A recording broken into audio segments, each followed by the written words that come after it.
Post for Psycho, he said he wanted to have his tank. We had to like buy a tank with like part of the budget. His tank? He bought a tank for the music video? Yeah, we bought a tank and like When you fucking totaled your car and you go and buy a camera and lighting? Who does that? Snoop hit up Jesse and was like, hey, I want you guys to do this music video for this song, Crip Your Enthusiasm. My friends back in Jersey, they were like, yo, why are you wasting your time, you know? And like I was just like, I don't know, I just want to do it. I love like learning new stuff and like figuring out stuff and like trying to master it. I want to do like movies and series in Unreal Engine. If anybody's trying to do cinematography in Unreal Engine, you should definitely. We promise you guys that in Bad Decisions podcast, we're going to be bringing inspiring guests who've achieved great things in their life. And so we can all learn something together from the guest.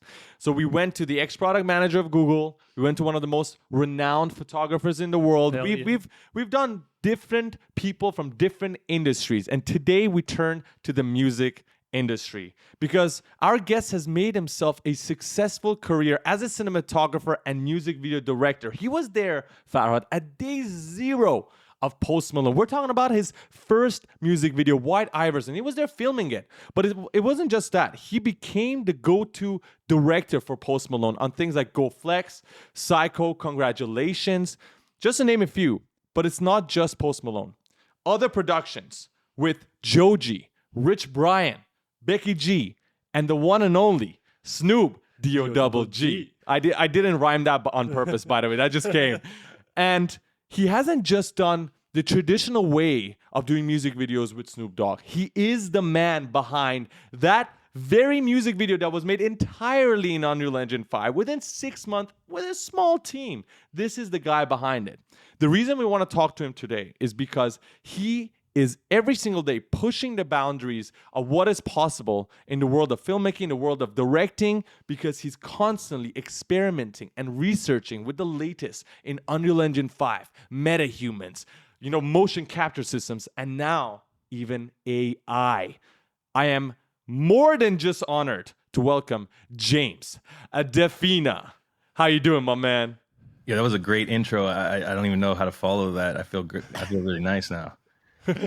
Man, it's, I just gotta say something. Like, we've had so much fun talking to you. I don't know how many days ago it was when we first met, but since the first time we followed each other on Instagram, I think me, you, and Farhad have been talking almost every day, sending each other voice notes, just like sharing cool work. So many things in common, right? Unreal Engine, metahumans, and like James is the one who always pushing things forward. And the funny thing is, whatever we think we needed, he has it. Remember he sent you a photo about that ESG device? Like, he has everything in his studio. It's such a shame. Sometimes even an overkill. Right now, he's here with a red camera shooting him. We have guests with webcams, and then there's James with a red camera on his face. It's just because like I was always using like a Mac, right, and it had the built-in camera, and then like as soon as I got into Unreal Engine and everything, I had to get a PC, and I didn't have like a webcam, so I was like, oh, I'll just use my Red and like plug it in, and like so now I've never changed it. I think you did the right thing. I mean, the better the quality of the camera, the better is going to be the viewing experience of people watching this whole thing, right? So first of all, I just want to say thank you for taking the time to be here with us. This is going to be really fun because what we want to do is try to break down everything you've done in your early sort of career and talk about all the cool things that you're working on today. So I guess the first thing I want to say, James, is if I were to buy a magazine right now that has your sexy face on the main cover, right? And I flip through the magazine and I see a paragraph of you talking about your own journey of how you made it here today, working with such big artists and following your dreams. What would that paragraph say about how you started and how you ended up here today?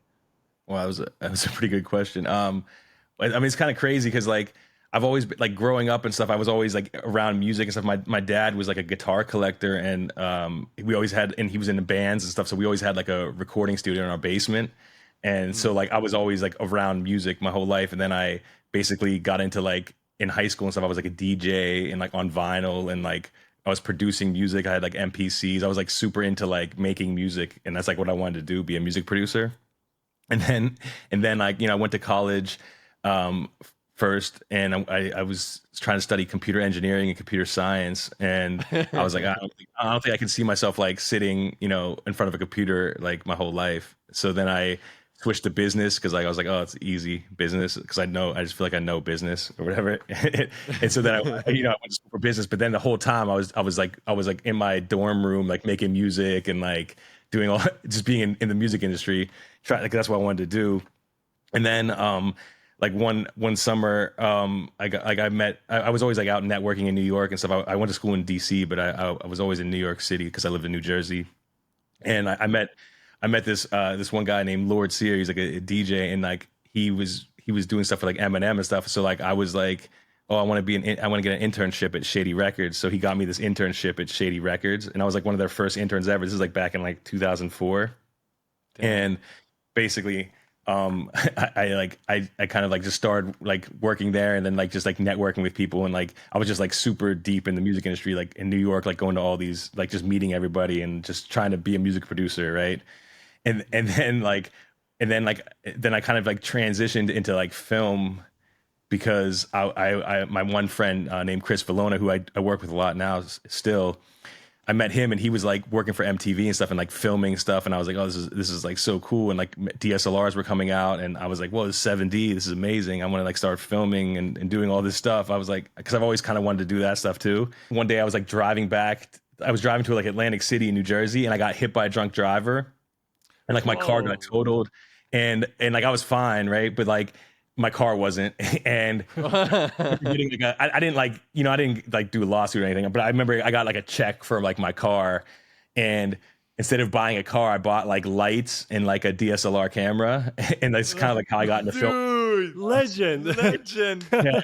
So it's like, and I bought like an RE kit, and I just started like of lights and stuff, and I just like really just like started like teaching myself everything, and like just like learning. I was like obsessed with like lighting and like trying to like I would always be like how come my stuff doesn't look like a movie, and I would like try to figure out why, and then I would just like keep lighting and stuff, and then I would send stuff to my friend Chris and he'd be like, yo, this is crazy, you doing this? I'm like, yeah. So then he moved to LA, and then he hit me up, was like, yo, I want you to direct this like video with me, we should like direct it together. I was like, cool. And like we went out. It was for this artist named Baby E, and he's like a good homie of mine now too. And then like we basically did that, and then like Dr. Luke saw that and then wanted us to do something for this girl Becky G, and then we did this like video for Becky G, and then basically just like from there on it's just like I was out in LA, doing videos, and I met and then like I was and my friend Austin Rosen has this company called Electric Feel, and he had a studio in Manhattan that I was always like working at, and then he kind of like moved his operations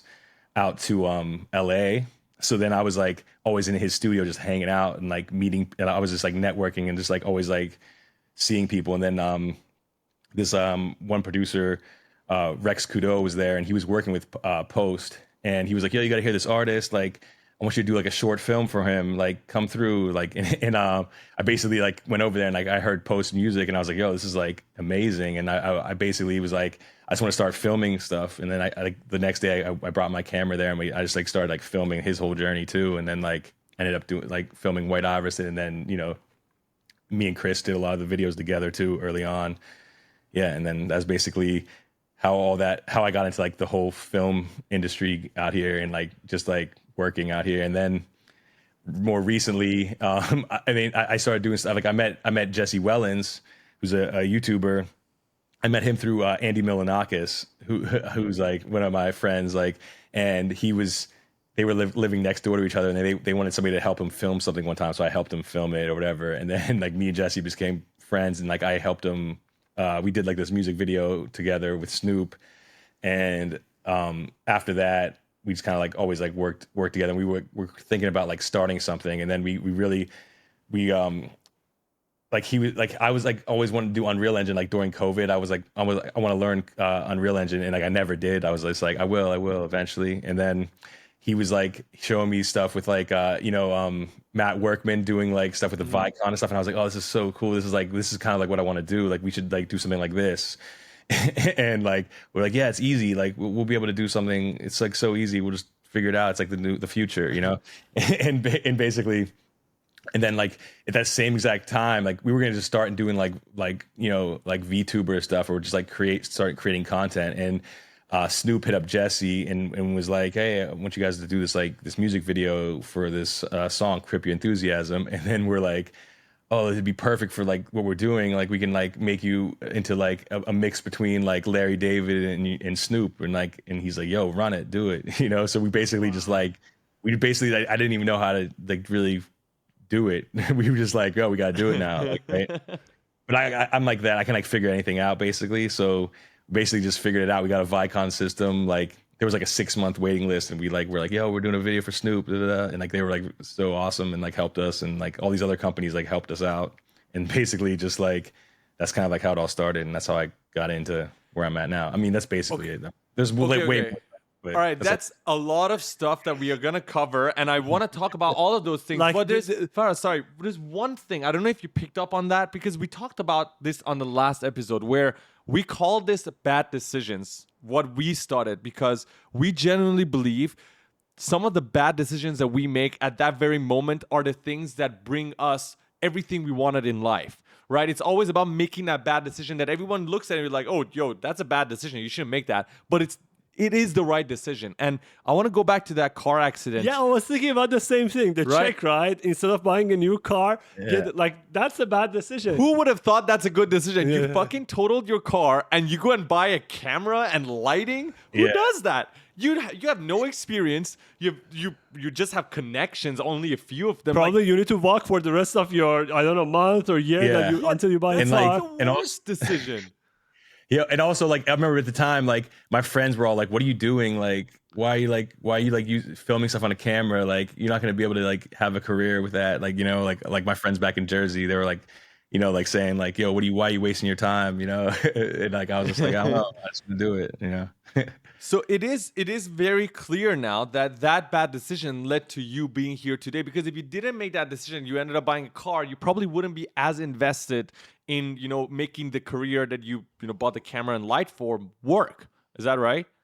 Yeah, no, for sure. I mean, that's basically started everything. It was like that, like picking up that camera and just like learning everything. Just that was it. And like I think I just like naturally, I think I naturally like kind of like had an eye, kind of like in my mind at least, like, and I would just like, I don't know, I would just like go and film everything. I have like videos of me like driving around in a car, like just testing stuff, you know. I would just like film whatever and like edit. But the first time I edited something, I used After Effects. Like I remember like I went and filmed like Skrillex like DJing in like the middle of the woods in like Nashville or something, and like because my friend was like, you know, I had a lot of friends like the music industry stuff, and like it was like early in Skrillex's career.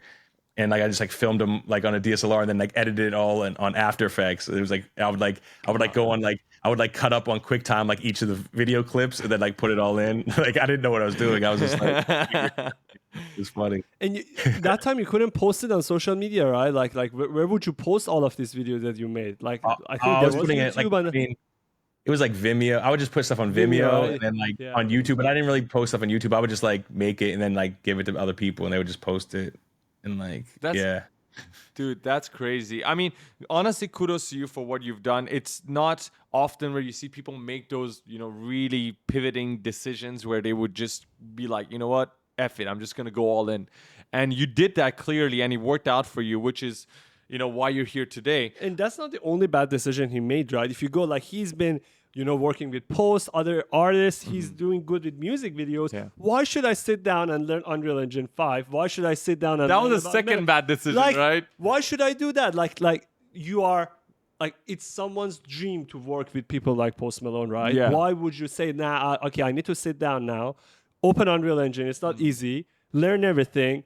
Learn the Vicon system, learn MetaHumans, and still learning till today. I can just pick up my camera and go shoot Post or Snoop Dogg. Why the hell do I want to spend my entire life learning all these new systems? So what is the drive for you to do that? Because you have, of course, other music directors, which are also great. I'm not looking down on them. I'm just saying they decide to just do it the traditional way forever, right? You are like, no, I'm going to test out every single possible way to make this better and make this more creative and just try every new thing. What is that drive for you that is making you do this?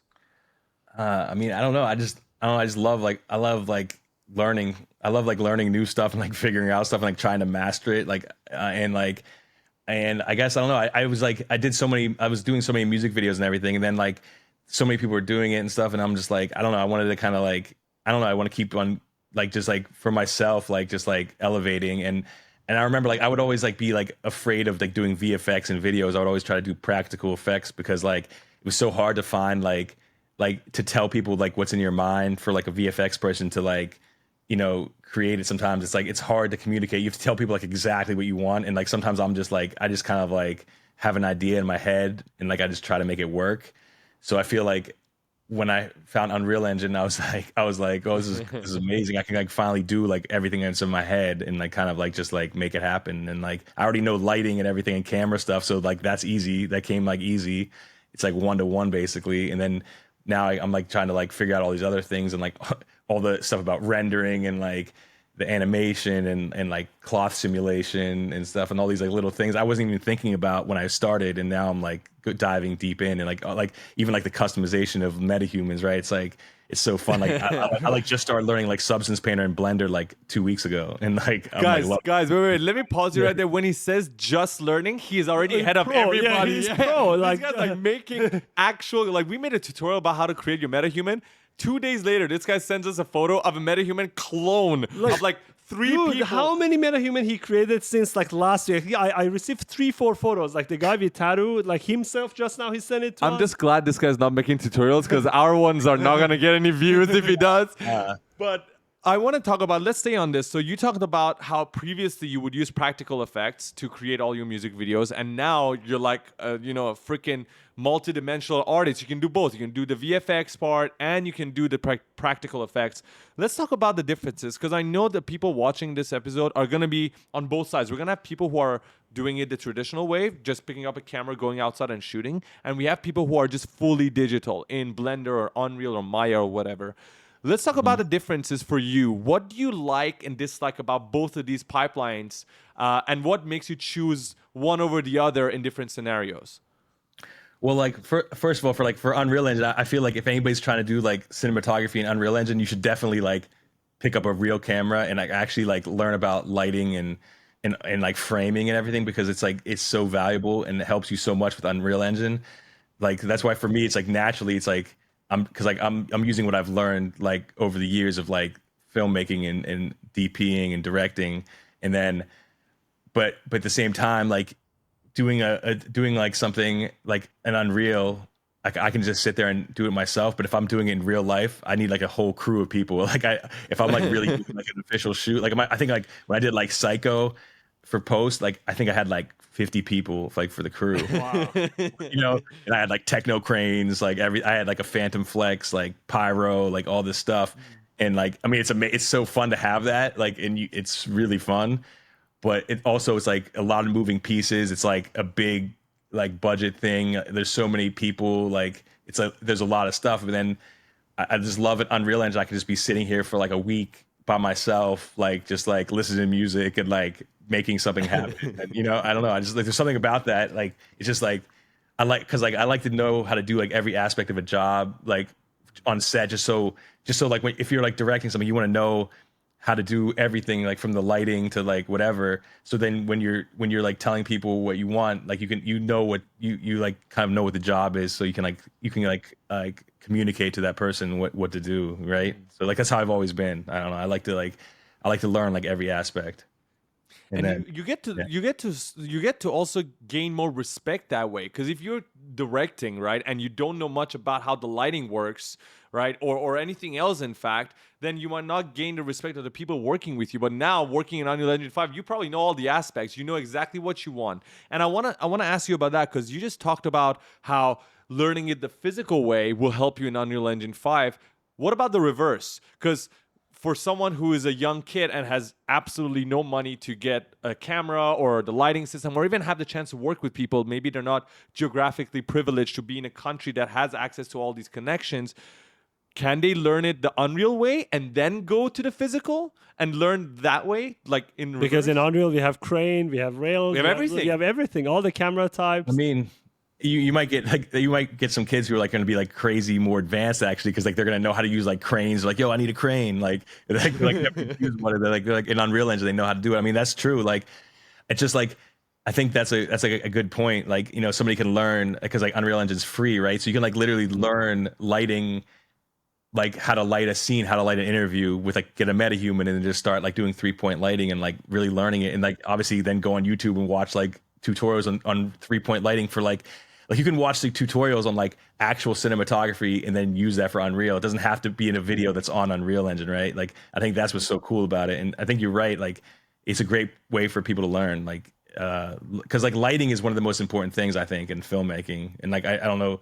I mean, I would hope. I don't know if everybody knows that, but like to me, it's like one of the most important things besides like framing and lens choice. But but like It's the most important because even if you say lens choice, like have you seen those iPhone cinematography videos? Like just everything shot on iPhone. Yeah. Like the lens of an iPhone. I'm not talking about the new ones. I'm talking about like 10 years ago or even 8 years ago. It was all really lighting that made those cinematography videos shot with iPhones look really good. Yep. So I agree with you. Lighting is potentially the most important thing, and then I would say framing and all come into play, but lighting is definitely crucial. And we have the same problem here because we're more into Unreal Engine 5 than the physical way. We do shoot a lot of videos for the vlogs and all this stuff that you guys see, but when we are shooting in Unreal, it's so easy to just set up 10 lights if I want to, and then in real life I'm like, Farah, can you move the fucking light No, over and there? then it's like, can we order another light? I was like, dude, this is not Unreal Engine ordering. I have to go to Amazon and pay for another light now.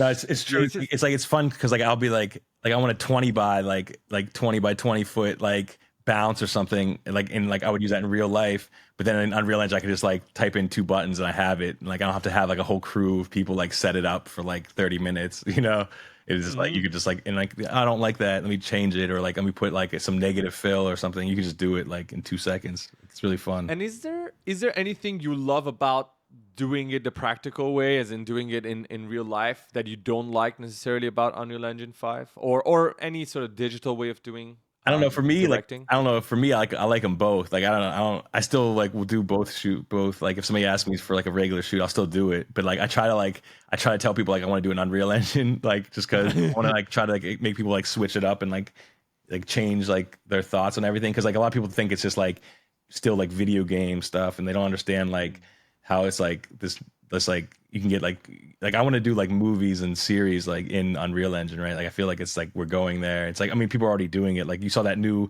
like when the MetaHuman animator came out, that new short they put film, out, yeah. it's like so crazy. I'm like, yeah, it's so amazing. Like I love that kind of stuff. Talking to artists, talking to people who wants to create music videos, how is their reaction? Of course, all of us know that Snoop is he's really open-minded. He's into NFTs, he's into metaverse, he's into all this new stuff that are coming out. Yeah. But how about other artists? Like, do you have hard time explaining all these Convincing them, right? Yeah. Essentially. Yeah, I'm still trying to convince Post for it. I mean, but like, I mean, he was like, yeah, he wants, like, he said I can make him an avatar or whatever, and I'll probably do it. It's just like certain people. Yeah, it's just like you have to kind of like, yeah, you have to kind of pitch it to them. But I've been talking to labels and stuff, and like they're warming up and like opening up to it now. I think the more like we do, that's why I just keep doing stuff, and like kind of like people see it. They're like, oh wait, what, you did that like in Unreal Engine? That's crazy. Like let's do something. Like that's always like been my way of like showing like you have to show people. It's hard to explain it. You kind of have to just like make stuff and then like people see it, right? And I feel like that's the best way to like really get people on board like in this kind of thing. That's why like people like anybody can like if you like somebody could be sitting in their house like not have any budget for camera equipment, they could just like sit there in Unreal Engine like make something that's like amazing and then put it online on YouTube, right? And then people start seeing it. If it's like good, people are gonna find it, and then all of a sudden like you're getting hired to do something, right? So I feel like it's just from people seeing it is the best way. I think that's So an well said. important lesson. That's a very important lesson. You can talk about the stuff that you do. You can talk about it. You can pitch it, but nobody would understand, especially in this realm that we are in. Yeah. It's very important to have a prototype. I mean, you created a music video. It's way more than a prototype. Like people actually saw what is possible with Unreal Engine. Yeah, I think that's just the best way to do it. Because like I feel like online too, a lot of people are always like doing like tutorials and stuff, which is amazing too. But then like they don't really like. I think more people should make like short films and stuff and like really like showcase once they do something, right? Like I feel like there's not enough people like actually creating the content sometimes. I don't know if I'm wrong from that, but like I feel like there's so many people out there that are so talented that just like need to like just make like have an idea and just like execute it, and like it will like change their life. Like I think, I don't know. Very true. No, very true. I 100% agree. And I think we're going to see more people like that. And Yeah. I think that's what Unreal Engine, I mean, we're talking about Unreal Engine specifically. I think they're pushing that, which is why I think they're releasing all these sample projects so that people learn how all these tools work, because they're complex tools. And hopefully more people with, bigger ideas can come and create things. One thing I want to talk about, and I think a lot of people listening to you, because you work with Post Malone, and Post Malone is such a great artist for a lot of people. They're curious, and we're curious as well. What is it like working with Post Malone on all these music videos since day zero up until today? You've seen his growth, right? And you were there filming, the first one, and now you're directing some of his music videos. What is it like working with him and being part of this, really crazy journey, I would say? Oh yeah, no, yeah, it's been a crazy journey, and also like all my friends are like, it's like all my closest friends are all like in the same circle, all working with him. Like one of my best friends is Louis Bell, who's like the producer, who's like producing all of his music basically. And I've been around it the whole time. And the crazy thing with Post is like he's been kind of like the same person, like this like nice kid from Texas, like from when he was 19 and that till now. Like he's still like the same. I don't know. He's like just like a nicest guy. And like on set, like I'd have these like long sets, and he would always just like stay until whenever I was done. Like he was like, "Yo, you need anything else?" Like he would just like wait, even if he was like exhausted or something from a long day, he would like stay until the end and like make sure we got everything. Like he would just like put in the time, and like I don't know, he's just like I don't know, he's a really amazing person, like really talented. It's like true talent, like a true artist. Yeah, it's crazy. It's like. And what is it like shooting the music video? So for you, what was there any challenges all this way? Of course, being there since day one, it's probably easier for you because you know him, close with him. But how is it like working with him? Because I guess what I want to try to get out of this is working with artists. It's always gonna be, I assume, you can correct me if I'm wrong, a battle of ideas. And that's a great thing, right? You have your own creative vision. He probably has his own. Is there times where you guys disagree on what should be in the shot? And how do you guys go about fixing that? How do you guys make that decision? Okay, we think this is going to be like what the shot looks like because it relates better to the lyrics and all that. I guess I want to break that down. So like, yeah. So with like artists in general, like with Post, he pretty much is like, he'll like I trust your vision. He'll just like let me do whatever. But like artists in general, I always like to meet the artist first, like, and like actually like connect with an artist and like talk to them about the idea, because a lot of artists nowadays too, like it's like they get a treatment and then like they just show up to a video, and then the guy's like, you're like doing this music video and you never even met the artist. And like I always like thought that was weird, because like I want to, like, it's like their music, right? I want the artist to have like a connection like with the video. So I like always like to like talk to the artist first, like say the idea, like see what ideas they have for the song first. Like what do you like? Is there anything that you see? Like is there anything that you like or whatever? And then I'll like make a treatment based on that. And then sometimes like Post would like say he like for Psycho, he said he wanted to have his tank, right? And like so I'm like we had to like buy a tank with like part of the budget, right? And like Wait a minute, his tank. He bought a tank for the music video. Yeah, we bought a tank, like, and like he still has the tank. It's like in his store. There is a wait a minute. I thought it's rental. Yeah, no. We bought the tank and like he kept it. Like that was like part of the thing. He wanted to have a tank. So can you tell me how do you buy a tank? eBay? Like, where Was it like Amazon? we got it like in I think like Las Vegas or something. Like my producer just like we were like, I think they like already knew, like I think he like knew one he wanted or something, and then we just kind of like picked that one, and it like it was like some place in I think Vegas.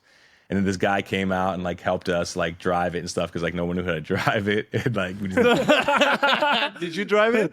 No, I didn't. Did you get inside? I'd be too big to like drive that thing. But, Yeah, like, but like yeah, it's like, but like he wanted it to be like in the snow, and it was like so hard to like plan that, like get a whole crew and like try to find where there's snow in a tank and stuff, and like so I had to kind of like rework the idea and like be like in the desert and like. And then I did the scene at night where we like I have a really good like art director named Clayton, and like we just had like real snow. I was like, I want real snow. So he's like, oh, I can do real snow. So like we made like real snow on the ground. So like Ty Dolla $ign was like, yo, this is like real snow. I'm like, yeah. And like it got like really cold at night too. So it was like all staying. It was like really cool. And then like way in the back was like fake snow, but like all the stuff in the front was like actual snow on the ground and like real snow. It was crazy, but. ultra dynamic sky, bro. We can have that. Real snow everywhere. um, it's funny because like it's really amazing hearing all these stories, and I love the behind the scenes we're getting into this music video. Was that your favorite music video to shoot? What's your favorite of all time? The favorite work that you had? Oh man, it's so hard. I mean, I love Psychos and like I like Joji Test Drive. I really like because like I was like really small crew. It was like me and my boy Raph. Like we just shot that and like I don't know. I just like I like that one. And then like that whole thing, like he came over my house and we kind of like just like came up with an idea and like tried to just like and then he kind of like wanted this idea of like him hanging in the air and then we kind of it just like all came together and like I really like that one. I don't know if you saw that one, but it's cool. And then So, like now that you have done both, like you've done the Unreal Engine one and like music videos like Psycho, and then now thinking about the logistic of having a tank and bringing it all this thing in. What are the biggest challenges in these two different videos? Like how do you deal with different challenges? Like here it might be like, oh my god, Unreal Engine is crashing. It's a bug. Yeah, usually it's there's crash. bugs. And Yeah. here is like, how do we move the tank? Yeah. How do we get real snow?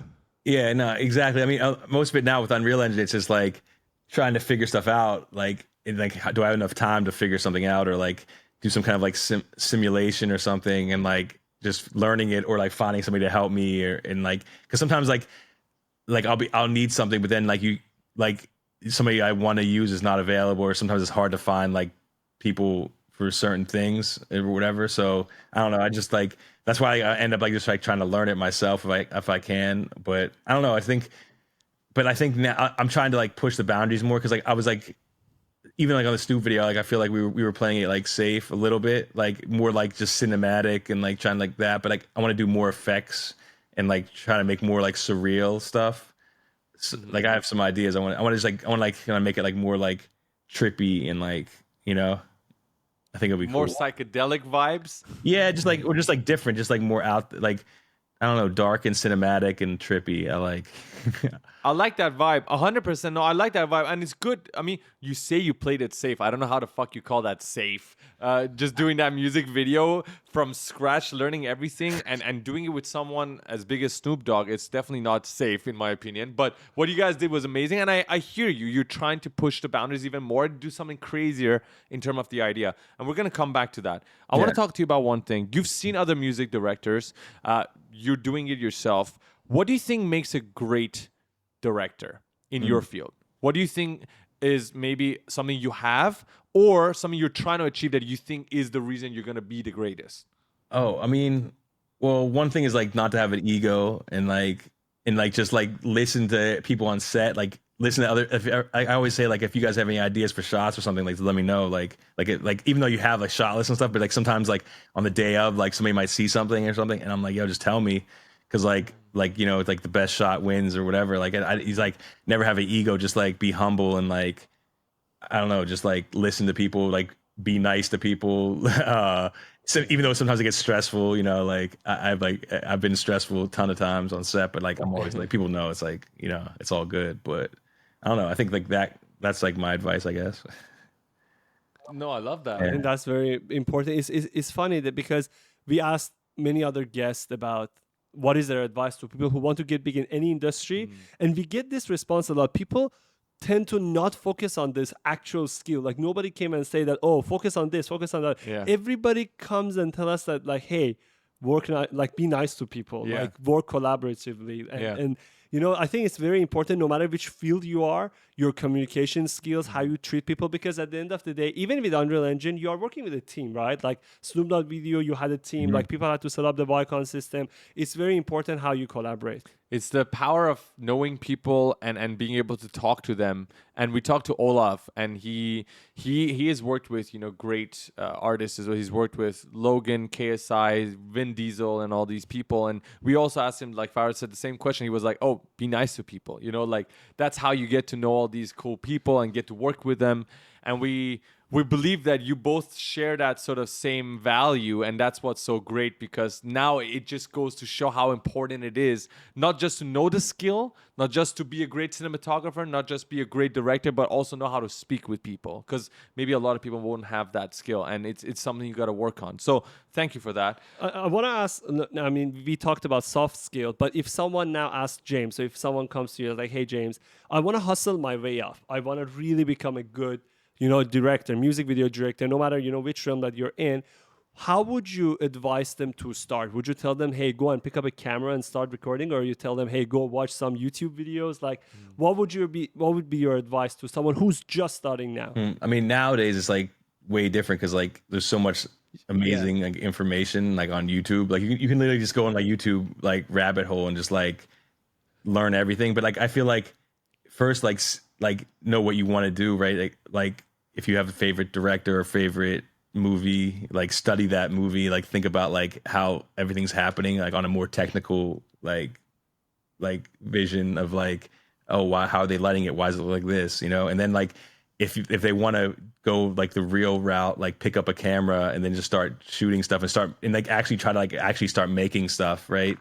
And like yeah, I don't know, it's like I would just say like just pick up a camera, right, and just start shooting, and then like start like if you have friends that do like if you have friends that are like doing stuff like if they're doing music, like say like, hey, let me shoot a music video for you, or like if you don't have anybody who's doing that, then like try to just hit people up. Or like I used to film like live events. I would just go and like, hey, I'll film you, like like you can like now like Instagram, like there's always like DJs and stuff like that want to find like somebody to film for them, like just be, like like for free, just like go and like hit people up and just like hit up people on Instagram, be like, hey, can I come film sometime, or like whatever, or hit people up like, yo, can I go on set like and watch like one of your videos? I'm trying to learn. Like some people will like won't like answer you, but like some people will. And, like, some days like people hit me up. Like some days I'm like, yeah, like if I have something that's like it has to be like if somebody hit me up and it's like I had something coming up, I'm like, oh yeah, actually, yeah, come through. But like it's like most of the time if I wasn't doing anything, I wouldn't reply. Just not because of like being mean or anything. It's just because like I just don't have anything going on, right? So but like if people hit me up at the right time, I would be like, yeah, just come through, so like you can always just like learn that way, just like by being on set too.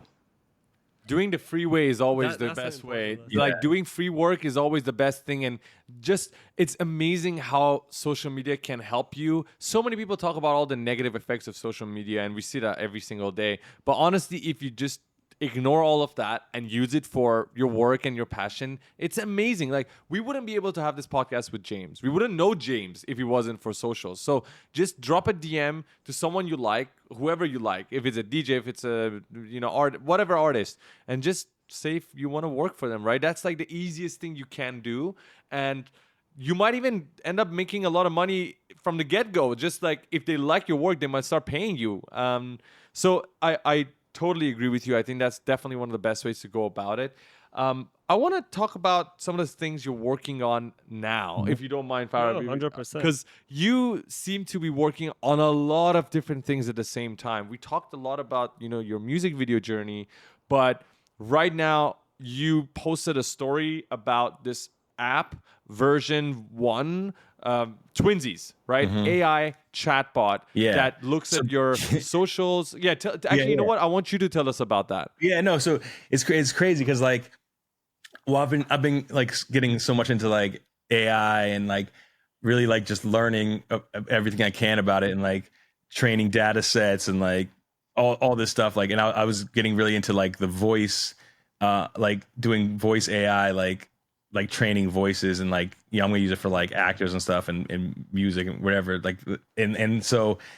And me and Jesse, we were like we were always thinking of ideas, and then we wanted to do some kind of like AI something, right? And then I met these developers from San Francisco, and they were like, oh well, we have this like thing we're kind of working on. It's like very similar to what you were just talking about, and we're like, and like my problem is I'm always thinking of like the V4 of something, like the finished product, right? And like these kids, there's like no, like you gotta just like put out the V1, like we eventually get to that place, right? So then basically that's kind of how like Twinzy happened. We were like we basically like me and Jesse, and then these devs up in San Francisco, we kind of like we're both like on the same kind of ideas that like it overlapped the idea, and then basically it's like like right now, like the concept is basically like right now you sign in with like your Instagram. It would like it basically crawls your Instagram and makes like a likeness, like a bot that's kind of like a likeness of you. Like I don't even like to say the word bot, right? Because it's like we just say, say it like Apple, like it's like Twinzy, right? It's like a Yep. Twinzy, you know. Basically, but then you also record your voice, and then you kind of like put a paragraph about yourself, and then it makes a voice model of you, and then it's in Telegram. Like the whole idea is like it's in Telegram right now first because it's just like for V1, it's just the easiest to like implement into Telegram, and they have like a payment system and stuff. It's all like works inside of Telegram. So it's like that's why it's like you go V1 Telegram, kind of like just test the waters, see if people like it, and then like from there you can grow and make it its own like web-based app or whatever. And then basically, yeah, we just like kind of like did a test with Jesse. It's been going really well. Like we actually crashed the server like yesterday because like too many people were using it, and which is a good thing. And That's what you want to hear. Yeah, that's what you want to hear. That's a great thing. Let's Yeah. explain it to people who are listening. So when you guys trained it on Jesse, was it training on his YouTube videos? Because he has I think tons of videos on YouTube, or was it his in Instagram, or no, like all his Well, yeah, social like media? so because we're eventually gonna like the whole idea is like you build it up, like you want people to be training it off their YouTube and stuff too. So for Jesse, we did train it off his YouTube, and because like there's so much tech coming out now where like you can like scrub people's YouTubes and like you'll be able to like I'm like I think like pretty soon maybe it already exists, but you'll be able to like separate voices and like know who's who, right? So like there's like all these like crazy things they're already doing. It's just like every day there's something new. Like that's why I'm like I go in like deep rabbit holes of just AI, but then I have to like go back to like Unreal, so I'm like going back and forth all the time. So like sometimes my brain is like hurting because I'm like just like information, right? But yeah, so it's just like really exciting. It's just really fun because like we were like wanting to do that, and I feel like if we didn't partner up with somebody, we would have like it would have been like 6 months from now when we had anything out, right? It's just like so we were all just like so now we're all on the same page, and like we have like there's other ideas like we're already thinking of like ways to like expand it and like implement like some music industry stuff into it, and yeah, it's just like really cool, and we'll see where it goes. I mean, obviously in this today's day and age, like with this AI stuff, like there's always somebody coming up with like similar ideas. There's gonna be like 10 people doing like the same thing, right? So it's like you kind of just like have to just make something and just like see what happens, It's like fun. I love like entrepreneurship and everything. So it's just kind of like I'd rather just do something and see what happens than not do it, right? So You're absolutely right. Yeah. We spoke to Adam B. Levine, who is one of the founders of Blockade Labs, and he was talking about how I forgot the name, Pixel Image. I forgot the name. I can't recall it, but he was the first guy, according to himself, that created the Discord bot for generative AI images. So he was there before Midjourney, right? And he was the first one who created what Midjourney is so huge for right now. And so I absolutely agree with you. You never actually know who gets to the top. You just have to be there and be there as soon as you can and create the best work. And that's what you're doing with Twinzy. So I sent you this voice message with Farad as well. Like, we're proud of you for doing that. You never know. Twinzy could become that huge AI Twinzy. I don't want to call it chatbot anymore now that you said it, because it's true. Yeah. It could become, because the potential for it, I can guarantee it is going to be a huge thing. It just makes so much sense. I was telling Farhad, I'm a big Travis Scott fan. Why do I want to Google about his next concert? Why do I want to Google that? Right? Why do I want to go to ChatGPT? Why don't I just talk to him directly? Someone who has his voice, someone as in the Twinzy, that has his exact voice I can speak to, has the latest knowledge about his concert, about his merch, about his song. Yeah. What if I want to ask a question Exactly. about And the then lyrics you can do so in much his more latest stuff. song? Yeah. Yeah, I have a better example. What if you like Dr. Andrew Huberman? In all his videos, he talks about all the scientific stuff, your multivitamin, your amount of sunlight you should get throughout the day. Like, you can go and ask him, hey, how many milligrams of fish oil I should take a day? Yeah. What is your recommended dose? And he go crawl all over the YouTube videos and answer you. There you go. Because like sometimes Googling things, well, you're gonna get the results, but sometimes you're just not gonna find everything you want. On ChatGPT, you have the problem of it being updated up until September 2021, and the web search is just going to search the web generally. And honestly, just looking at all the tests we've done, it doesn't still do a very good job at that. But training a specific AI on just everything about one person, the Twinzy, I think is so advanced, and I would want to see that happen, and I Especially want you to see can it happen start at with scale. celebrities, right? You can start with celebrities. Then even everybody can have that, right? Even you Yeah. can have it. I mean, I can have it. Everybody can have it. 100%. It just makes so much sense, and it becomes beneficial for both parties. Imagine for people, all the FAQs that usually you have from a certain somebody, you can just directly access it by talking to them. And the second thing is for the creators, right? Dude, promotions. Like right now, Instagram has the broadcast channels, which people use to, send messages of their latest, promotions of their videos or whatever. This AI Twinzy is the better way of just doing the broadcast channels, right? So there's so much potential for it. What is your vision of this? Where do you see it going yourself? And also, how invested are you in this project? Are you like spending every single day on it? I just want to know a little bit more. Yeah, I mean, no, we're spending a lot of time on it right now. Like, we really want to like make it something unique and good. And I mean, the future of it, like, obviously, I want to have it where, like, it has like an avatar of the person, and like you can have like conversations with Metahuman? I mean, I want it to be a metahuman, but like it just depends on how like a web-based apps and stuff can like broadcast them right now, right? So that's like trying to figure all that out, but like it's like that's where I want it to go, right? I want it to be like very lifelike. I think it'd be so amazing, but like, and then also just getting more information about the person, like through like Twitter or like YouTube, so it really gets like a really good like training like data set of the person, and obviously give that person like ways to like control how you can like control like how much information it gives, obviously, right? You don't want it to be like too crazy or creepy or anything. So Yeah. it's kind of like just like go like keep pushing the boundaries with that, like using the new tech that's coming out, and like really just trying to like evolve, because like this AI, there's so much new AI tech. I think it's like when you're building anything, you should always like always constantly trying to be evolving and like trying new things, and trying ways to like better everything. Like the voice is decent now for like Jesse, and like it even has like breaths and stuff, but like I feel like we can like still get that better, obviously. But in the same way, it's like you don't want it to be an exact clone of the person, almost. Where it's like we say like, oh, this is I'm Jesse's Twinzy, I'm not him, right? Like you make sure you like separate that, so it's like not like Yeah. you're not saying like this is Jesse, right? It's like it's his Twinzy. I think because like there's all these like you don't want to have like ethical things, like it's like a weird space we're going into, right? And like Yeah. always. like Where do you draw the line, right? Yeah, Where do You draw the cannot draw. boundary? There is no line in this, right? The Like, line's fucking smashed. it's so It's like- blurry. It's so blurry that you can't draw the line here. yeah. I agree with you, but I mean the ethical reasons they will always come up, right? Especially with AI, and everyone's constantly talking about them. We can spend like an hour talking about that, but I guess I want to focus more on just the possibilities, the optimistic side of all of this and where it can go.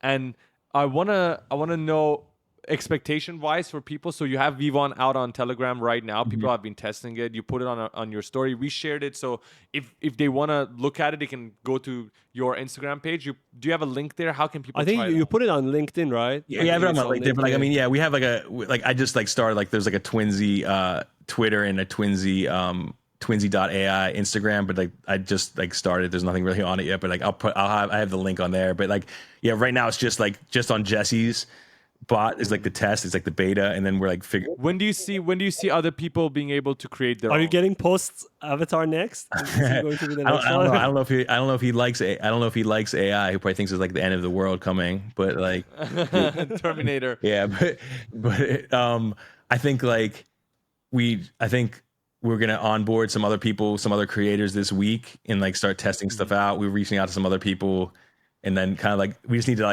like we're gonna slowly kind of like scale it up, like with like some people, and have like a wait list, and then like then we'll start opening up to like other creators and stuff, because it's more of like it's like at first we're going to creators so they can like it's like for people who have like a fan base or whatever, they want to like have a way for their fans to interact with them. I think it's a good good thing. And I've been talking to some like labels already, and like there's like some K-pop groups and stuff that like we might like do stuff with, which would be crazy. So we'll see. I mean, I don't know, we'll see. But like I feel like it's a good thing for like that way, because like they've always had like chat bots, right? But I think this is like kind of like taking that concept to another level, you know. And you're gonna be able to like, there's so many other things we can like implement in that. This is just the start, is like the chatting and the voice, right? Because when people see that voice thing, they're like, oh, this is great, this is amazing, like the voice thing, like they weren't expecting that, right? So that's kind of Yeah, like, we didn't expect that too. Actually, when you send us the link, we were like, okay, we're gonna talk to a bot. It's gonna reply back in text.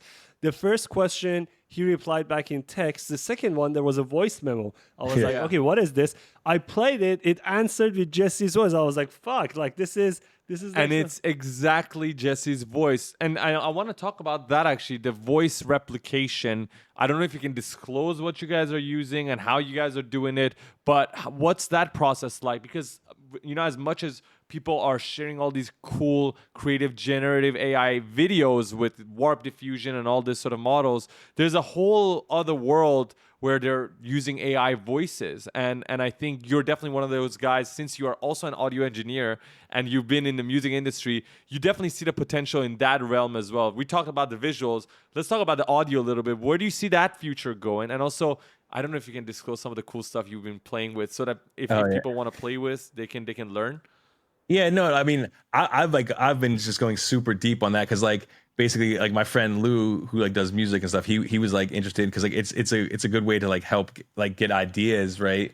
And you know, like if you want to hear somebody what they sound like on a track or something, to help like inspire you when you're like writing music, right? It's just like it's a good way to like hear somebody else on a beat or like music, right? And then I was just like getting super into like learning how it's done, and like how to train data sets and stuff. So I was using like, there's this thing called like Sovit's Fork. It's like Sovit's SVC, and I was like basically doing that. And it's like, you know, like you have to like start like learning like Python a little bit and like all that, which is like, but it's like pretty, like, if you start learning how to like download stuff from GitHub, right? And then there's also this newer one now called like RVC, and it does it really a lot faster to train. So like if you guys are interested, like that's, look in those ones, like to like train voices. But like that's like speech to speech, and then like it's still hard to get like text to speech to sound like really good. So that's like kind of like people are still working on that, like getting that really really good.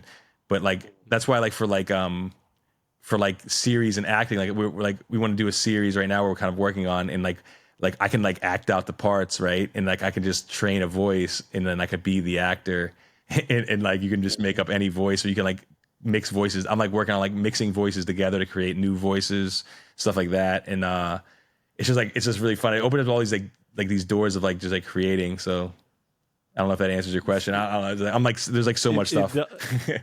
No, it's so crazy. What are the possibilities? Because speech to speech and then text to speech, these are two different monsters. Because what we were like, me and Faraz was playing around, I sent you the Gandalf voice that we created, right? That's text to speech. Yeah. We needed someone who had British accent, who was old, and you know, definitely we couldn't imitate that. Because we don't have a British accent. Yeah. We can't do speech and then to we did speech for text that, to yeah. speech, but the problem we had, we couldn't tone it down. So the problem with text to speech, The the speed? platform, The speed, yeah. we couldn't. It was talking so fast, we couldn't ask him to slow down. Yeah. But the good thing about speech to speech is that you are You're controlling controlling the that speed. speed, right? So Yeah. I'm really looking forward to a platform that you can do text to speech, but with a lot of control. Like you can control the speed, you can control different things. Like that would be crazy. Yeah, I've played with some before where like you can like go in and like you can like type something out, and then you can like put in like pauses and stuff throughout the paragraph. I forget what it is called though. So like, but it's a lot of work. But like, I like speech to speech the best, because it's like it's like if you can like, especially for like actors and stuff, like if you could do like impressions, if you do an impression but then also add like, the voice on top of it, it gets like, it sounds so real, you know. So I don't. But you're like, you're saying like you still have to like, you still have to like have an English accent almost. Like I tried doing one like David Attenborough or whatever, and like, Did it work? I mean, yeah, it sounds really good. But then like I would like, but if I don't talk like with a fake English accent, which I can't do either, but as long as it's like, even if it's a bad English accent, it will sound really good. So it's just Man, it's first of all, thank you for sharing the the softwares and the technologies that you use, because I think some people who don't have an idea, they can now go and research it, and I think people always find that to be valuable. So thank you. It's definitely fascinating what you brought up about the music industry and how they can potentially use it, not just to not to replace the artist, but actually for producers to come in and be like, I don't have access to the artist 24/7. What if I want to test their voice on this track? What if I want to do this with permission from the artist themselves, right? They can now go out and do many testings with their voice and figure out what would work. And then when they have the artist in, they have all these crazy ideas because it's as if the artist was with them 24/7. That's a crazy fucking thing for me. Yeah, and like ad libs, like like say they have to do the ad libs, like sing like other parts on top of the track. Maybe they don't want to do it, then you could just have like somebody just do the AI, and it'll sound just like them, and then they don't. It doesn't even matter, right? It's just like background layers of vocals, so it's like it can like speed up the process even for the artist, So they're like, oh, I don't have to go and do the ad libs. I can just like have some, I don't know. I just like I think it's amazing. I think it's like a tool.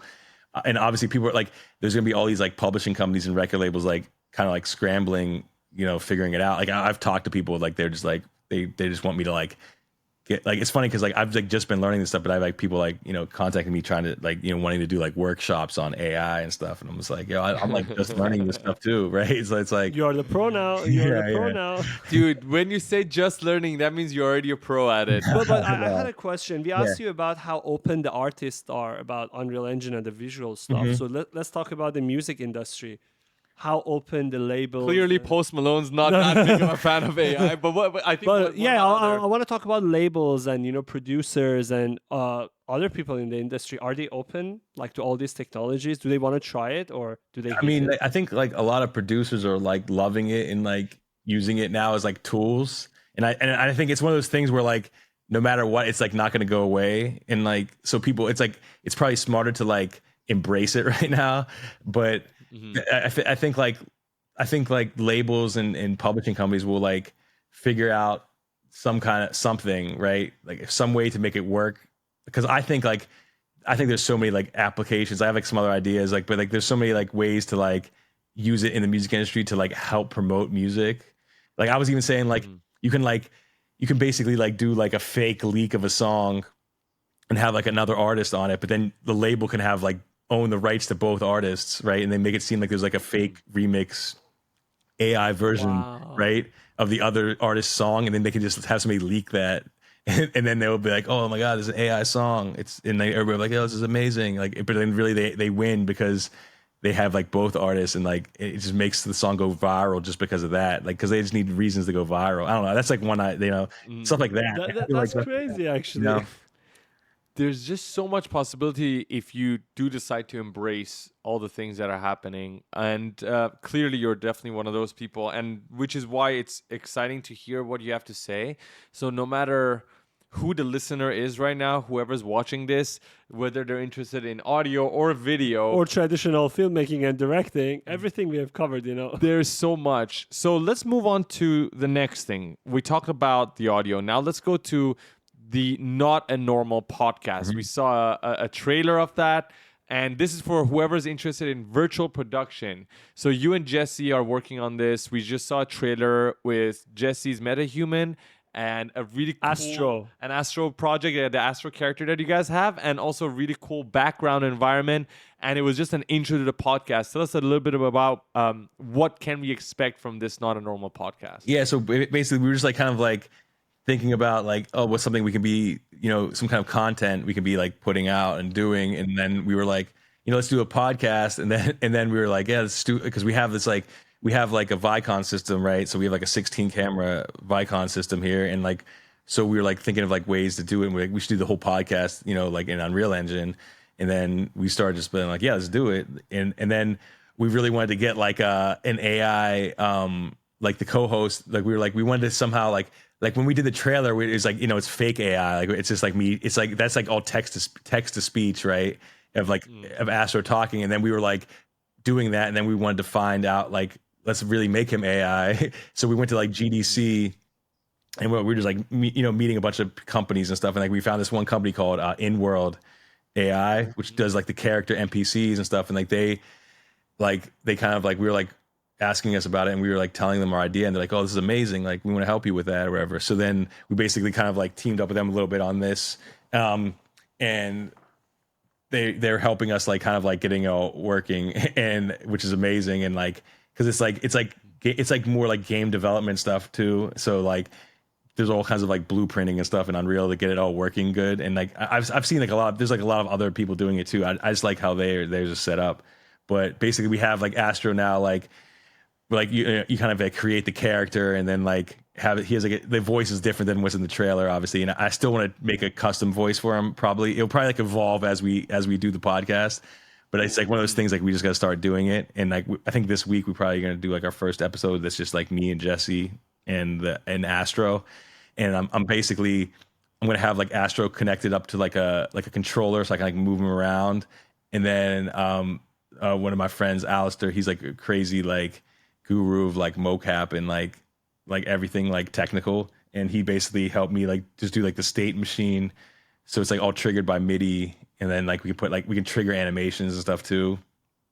And so then I'm just kind of like figuring like we're kind of see how that goes. Like I don't even know how it's gonna go yet. And like cause like I almost have to like I have to be able to like cut him off because like if he keeps on hearing stuff, he'll just like keep answering. He'll like like you know, you are like Astro, shut up, let the guest talk. yeah. So you have to like kind of like, but like I have it kind of all working now where like it's like I have like two computers hooked up to like my like the podcast thing, the podcaster pro thing I have, so like it can all work and like Astro can hear me and like hear everybody. So like it's like pretty close to like working. We just have to like test it out because there's like a lot of moving parts, you know. So it's just kind of to like get the whole idea right. So the goal is to have you guys as the host, Astro as co-host, and then another guest comes in. Yeah. You guys will have conversation, and Astro would be commenting on the conversation or would be Be part answering of the questions, or conversation. he's like part of the.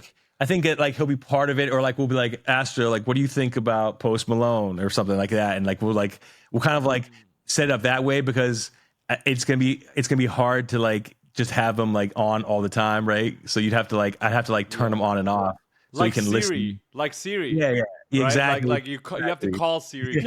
I'm thinking like all these podcasts, like Joe Rogan has someone who always like answer all the questions or pull up the information. So they are having a conversation. They are like, okay, this movie was made in which year was it made? You can ask Astro. Yeah. Astro, like the Matrix was made in So Astro's like the producer on yeah, the show. like just, the sitting producer there. who answer all the questions, right? Yeah, I I'm mean, just kind of guessing. like me too. Like I'm kind of like that person too. Like I'm like the Jamie on like Joe Rogan, where I'm like behind the. I'm gonna be off like on the side, but I'll probably still have my metahuman or something, and like I'll be like, so I'm like figuring out how to like implement myself in it. Like it's like a floating head, or I don't know, something weird. Like, or I'm in a back room thing. Floating. No, that's Yeah, what I'm I not gonna like, be dude. funny. One thing I think. I mean, we should do more of, at least. That's what I think in Bad Decisions, sort of YouTube, is do crazier shit. Because like we're always trying to achieve what we have in real life in Unreal Engine 5 that we forget. We're always trying to achieve the photorealism that we forget. There's a whole other world you can explore with because you don't have physical limitations. So I like the concept of like floating heads and stuff, like Yeah. doing the crazy stuff. How long do you think the production timeline is going to be for like one episode? Because it sounds quite complex. I mean, well, the I'm really trying to figure out like the actual like best pipeline of doing it right now. Like we're probably gonna like record everything. Like I can have like live switching of cameras and stuff and have it all going like that, and we could like basically as a backup like record the screen, but like I want to be able to process it all and then render it out. So I might like do all the camera moves afterwards, like but have them set up, but then like have it all like on take recorder or something, and then bring in like the Vicon data after. Like I have to still figure it out. Like that's why we're gonna just do the first test and just see what's the easiest way to do it, so like it's still looks good. And like we were testing like trying to do like metahuman animator on the faces, but it's just like there's a thing where it's like, okay, if we do like a 45-minute thing, like is it gonna work good? And then if it messes up, then we have no face data, right? So it's like shit. that's what I'm like, and like, but it looks way better. So it's like I always like to try to like make it look the best it can. So it's like basically just trying to figure. I guess we'll find out, but like I think on this test, we might try with metahuman animator just to see if it can handle it. That's freaking crazy because I remember watching the video of their introduction. It's quite heavy. MetaHuman Animator, like the data you're getting, and 45 minutes of it is going to be Yeah, complex I know, I to know, process. I know. So we'll see. Either What that is or the like we have to cut inspiration it of the down. environment? What's up? The inspiration for the environment, Oh because yeah, like so the in the environment trailer, you basically, yeah, I mean basically it's all kit bashed. It's actually made by these guys, Lee Art Studio, which like they worked with us on the Snoop video. They were they did some of the levels, and basically we just like kind of like took like, or the whole idea is what we wanted to make was like it's like a rift in like the Astroverse, right? It's just like a rift in between like reality and like the digital world. And it's like kind of like it's like this place in between, and we call it the rift, right? And that's kind of like that was like the whole idea of it. And like eventually I wanted to have like a Tesla parked there that looks like all old and it's like all like dilapidated. You know what I mean? So it's Oh, yeah. and like stuff like that. And like I wanted to have it like where like like when like Unreal Engine you have like the grid, like just like the blank like level. Like I want to have it like mixed in. Like that's like stuff I want to eventually do, where it's like mixed in to like look like it's part of Unreal Engine, where it's just like grid and stuff, and it's like back and forth between like reality and digital. That's like kind of like eventually what I want it to be, if I have a chance to do that. But like yeah, that's like the whole concept of it. And we're also gonna do like this whole other like we're gonna try to start like another YouTube channel called The Rift, which will be like live performances. So we're gonna have like Ooh. like we get artists come in and it'll be like I say live, like they're live here, but then I clean it up and like make it look nice, but like and do like a whole like performances of like all in Unreal Engine of artists. Like they'll come in, I make like a version of them, scan them, then like make a metahuman, and then like have them performing. Like I think that'd be cool. So I've always that would wanted to be do something fucking like that. amazing. Yeah. That is, I mean, the fact that you have the connections with the artists, so you already know them, that's just so much easier for you to, and you have the studio as well. You have which is an everything, you have all amazing the space. equipment, yeah. You have all the knowledge. It just makes so much sense for you to go out and do that because, again, Tomorrowland is our most favorite festival. yeah. There You are say that always- every podcast, right? Yeah, we say that every podcast, but do you know about Tomorrowland? Yeah. I went to Tomorrow World Yeah, when it okay. was like in Atlanta, like a long time ago. Oh, Yeah. nice. So we spoke to Joris, who is the guy taking care of the entire production, especially for the virtual Tomorrowland, but also for the physical. And they're using Unreal Engine as well. And just their story is very similar to yours. Just playing around and testing all these, latest sort of systems, and it's always breaking, right? He was talking about like 3 months before the whole show. We had no idea how this is gonna all work out, but it's so crazy to see people like you, like Joris, to just go all in. It's scary. And I want people to understand that you're working with the likes of Snoop Dogg, who have done so much work over the past years, like decades of work. And they're putting their entire career Right. on the line just so you can test something with Unreal Engine 5 and they trust you with it. So it's definitely stressful. It's not easy. And I guess I want to talk about something, and you can tell me if you're uncomfortable talking about it, because I used to be extremely fat myself, like when I was young. And you told me, because we were talking to you the other day, and you're going to the gym like twice a day Yeah. now, and it's crazy because when you work in an industry like you do, it's a very stressful environment. It's hard because you're working in at night. You're working, There is sometimes no working hours, right? You have to work all the time. all the time, and it's like you go on the set, you come back late.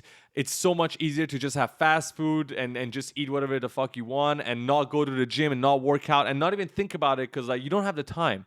And so for us, one thing that's been really helpful is working out, right? And it's the only thing we do outside of work for us, right? The only break we have is going to the gym. And sometimes we don't even have time for that, but we try to make it because it has so much impact on the days that we do work for our mental health and for physical. Like we just feel so much better and more energized. I want to talk about your journey because based on the photo that you showed us and based on what you told us, you've lost a lot of weight and you go to the gym twice now. I know there's people watching that potentially could be suffering from the same thing. Maybe they are overweight. Maybe they're not happy with the way their physique is right now. What's your recommendation to them? Because clearly coming from someone like you, it will have an impact. You work so much. How do you find a balance and how much has it helped you? Yeah, I mean, like the thing is, like, I've always like loved working out and stuff. I just like, but like, I also love to eat. Like I was talking to you guys about this before, so like, I love food. So like, it's like you can't do like, you know, if you you can go to the gym and like, but if you're still eating bad, it's not going to help you that much, maybe, you know. But I just got like, I don't know, I just got super into like I was like really wanted to like get it like change. So like I did it and like lost like 100 pounds. And then even like, but then when like the Snoop video came up, it was like, it was so much work where I gained some back. Not a lot, but I was just like, yo, like I can't, you can't let that get to you. You have to like really try to get it in. So like I always try to go like early, like even like today I went to the gym at like 6 a.m. just to like get it in before Hell I yeah. came here, you know, just cause like, and I'm go twice a day now. Just it's just like for like a certain part of my program. I do it like for like a few months, you know, a year where you go twice a day, and like I do 2 hours of cardio a day. It's like a whole thing. Wow. And like it's like and it's all eating healthy. I have like this crazy trainer. His name's like Mike O'Hearn. He's like a known like bodybuilder guy. Oh wait, You know? isn't that the big guy who has a lot of memes on social Yeah, media? yeah. Oh, you train with him? Yeah, I mean, he's like my kind of like, it's kind of like an online thing, but like also like he goes to my gym and I work out with him too sometimes, and like you know, so it's like a one-on-one thing. He sets up my whole diet and stuff. It's actually pretty dope. It's like funny. There's like mad memes of him online and stuff, and like people. Yeah. Yeah. Dun, dun, dun, dun, dun. Have you Oh, seen that? That's the guy. Yeah. Really? The one that he has him on a Yeah, horse. on a horse and all that. Yeah. Yep, Oh, and the thing is, he it's knows what he's so talking funny. about. Yeah, it's crazy because like no one like, because I'm a bigger guy. I'm like 6'5", right? So it was like it's very hard to like find somebody like that knows nutrition and stuff that would like work for me. And like he just like knows, like he just like been doing it forever. So like he like knows his shit, and like basically it's like everything he because I tried keto, I tried like all these things, and like the stuff I've been doing with him is like it actually just like works. It's like, you know, it's like kind of crazy. It's just like it's like Bro, typical do a bodybuilder cameo. stuff. Do a cameo in one of his videos. Dude, his memes are His memes are all amazing. over my TikTok, man. I love that guy. Yeah. But yeah, so you said what has been the impact though? Because it's so easy when you're working to just like start picking up a cigarette or just eat like, you know, the fastest food that you can have at your disposal, and nothing's wrong with that. Yeah. There's people who achieve great things in life doing that. I do that sometimes myself, but definitely the impact of working out and eating healthy, we've seen it. I want to know what's the difference with you. Have you seen a difference in your sort of workflow? Oh no, it makes a huge difference. Like even like because sometimes like I'm not like I don't eat healthy all the time, right? Like I sometimes I fall off for a little bit. Like I'll fall off for like a week or something, and like you just start not feeling good. Like it's like crazy how like eating good food like puts you in a good mood, kind of like if you like really stick with it. Like it takes a few days though. You can't just do it like one day and think you're gonna be good. Like if you do it for like 3-4 days, then all of a sudden you start getting all this energy. You like wake up in the morning and have tons of energy. Like you kind of have to like go through like the hard part, get over like the hump of like all the bad the bad food in before you can like really get going. And so it's like I think a lot of people like will just give up and like they'll like crash like they'll try one day and then stop, or go like a week and then stop. It's just like you really if you just keep going and like you really like see results, and then you'll keep going, and like you just like feel so much better. It's crazy. It's funny because me and Farhad, when we try to break down our day, we're like, okay, it's 24 hours. We're gonna work like 17, and sometimes we're like, oh, if you go to the gym, we're just taking off 2 hours off the time we could spend learning about this new Unreal Engine sample project or whatever. But the truth is that 2 hours you're not taking away. You're actually adding in, like you said, because if you're in a good mood, you might work faster. More efficiently, right? Like if you spend like sometimes when you're working for long hours, you have to spend 10 hours to learn something. Your brain just can't take it. Actually, let's use yesterday as an example. Yesterday, I was not in a good mood, right? I was like working on this. Not a good mood is an understatement. It was in a shit mood. You couldn't talk to him. It was one of those days. I'm sure you had it as well. Like I just opened my Unreal Engine file and I'm working on this Egyptian project, and everything I tried didn't work. Nothing was working the way I wanted it to work, and I was like so stuck, and I was just angry. When Farah was talking to me, I was like, "Not now. I can't. I just can't." And then we went to a boxing class. When it came back, I was so released. Like I could focus. Everything was working out just right. And for people, they're like, "Oh, I don't want to go and work out. It's hard. I'm gonna get tired." But actually, I was more energetic after the workout. No, for sure. I mean, yeah, it's like one of those things. Like, and like I get to the point where like I get mad if I don't go, but sometimes I'm so like you guys are saying, I'm like trying to learn something in Unreal, or I get an idea. So like I'll be going to the gym, and then instead I'll like go to the studio and like work on something instead. I'm like, oh no, I gotta go figure this out real quick. I'm like so close to figuring out this one thing, and like somebody just told me how to do it, and like I'll go to the studio first, and then I'll say like I'll go to the gym later, and then sometimes it gets too late, and then I end up not going to the gym. We feel you. We 100% feel you. So Dude, I try to like fit it in, you know. freaking relate. I'm really trying to fit it in. Yeah. We freaking relate to that. It's exactly the same thing for us. Yeah. James, thank you so much. It's been just a great time.